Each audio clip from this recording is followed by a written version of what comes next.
江永慈善基金会自创立以来，坚持创办人落本天津仁波切关怀弱势理念，积极从事各项公益活动，关怀各个弱势族群。在去年8月，经捐赠170万的物资，予食物爱心银行。因为疫情的影响，基金会决定将今年不做请食饭的活动暂缓，改为捐赠100万予市府消费局，用来采购食物爱心银行的物资。因为给钱，有时候这个他有时候钱会用到别的地方去，给物资有时候不一定是他需要的物资，有的需要米，有的需要柴米油盐酱醋茶，有的需要纸尿布，有的需要其他的奶粉等等。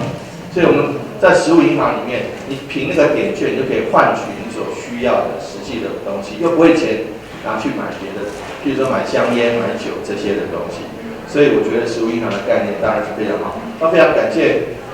蒋阳基金会能够